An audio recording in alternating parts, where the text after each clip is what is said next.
بسم اللہ الرحمن الرحیم۔ السلام علیکم پیارے دوستوں، سعودی عرب کے اندر دو دوست رہتے تھے۔ ایک جدہ میں رہتا تھا تو دوسرا ریاض میں رہتا تھا۔ ان دونوں کے آپس میں کافی گہری دوستی تھی۔ یہ دونوں نیک اور پرہیزگار بندے تھے۔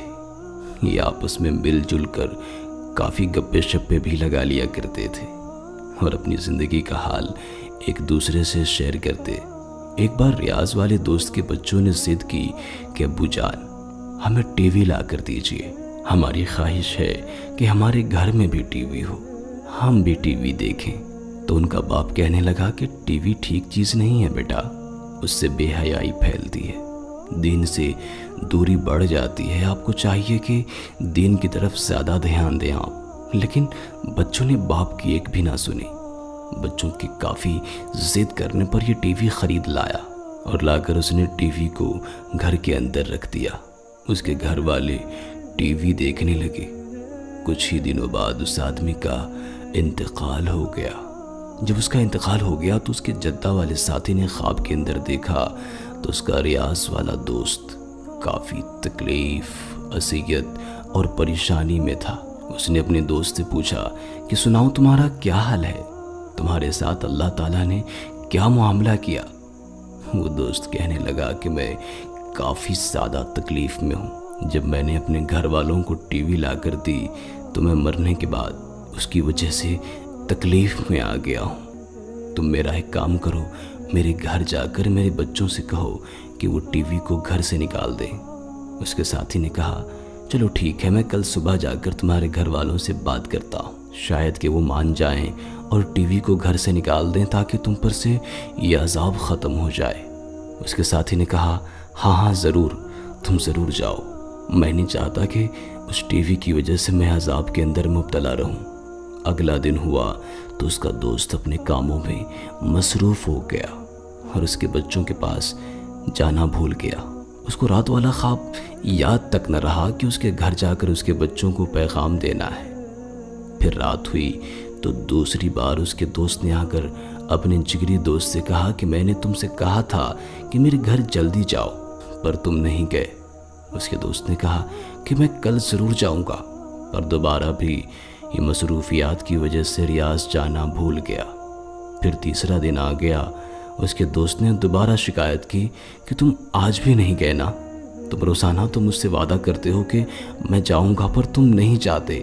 تمہیں معلوم ہونا چاہیے کہ میں بہت زیادہ تکلیف کے اندر مبتلا ہوں، تم جا کر میرے گھر والوں کو بتاؤ نا کہ یہ ٹی وی میرے لیے کتنی زیادہ تکلیف بن گئی ہے۔ تم جا کر میرے گھر والوں کو پیغام دو کہ وہ اس ٹی وی کو گھر سے نکال پھینکیں تاکہ مجھ پر سے عذاب دور ہو جائے۔ پھر اس جدہ والے دوست نے اپنے پیارے دوست سے وعدہ کر لیا۔ اب جیسے ہی صبح ہوئی تو اس نے فلائٹ پکڑ کر ریاض کی طرف چل دیا۔ کچھ ہی دیر بعد یہ ان کے گھر پہنچ چکا تھا۔ یہاں کر اس نے اپنے دوست کے گھر والوں سے ملاقات کی۔ جب یہ سارے لوگ اکٹھے ہو گئے تو ان لوگوں کو اس نے اپنے دوست کا خواب بتایا۔ ان کے بچوں سے بھی کہا کہ آپ کے والد صاحب لگاتار 3 دنوں سے میرے خواب کے اندر آ رہے ہیں۔ انہوں نے مجھے پیغام دیا ہے کہ میں آپ لوگوں کے پاس جا کر یہ بتاؤں کہ جو ٹی وی انہوں نے آپ کو خرید کر دی تھی اس کی وجہ سے ان پر کتنا عذاب ہو رہا ہے، وہ کس قدر عذاب کے اندر مبتلا ہیں اور کیسی کیسی مصیبتیں جھیل رہے ہیں۔ جیسے ہی اس کے گھر والوں نے یہ خبر سنی کہ ٹی وی لانے کی وجہ سے اس کے گھر کا وہ آدمی اس قدر عذاب کا شکار ہو گیا ہے تو سب کے سب بے انتہا رونے لگے اور کہنے لگے کہ ہمارے والد صاحب ہماری وجہ سے عذاب کے اندر ہیں اور ہم لوگ یہاں پر بیٹھ کر عیاشیاں کر رہے ہیں۔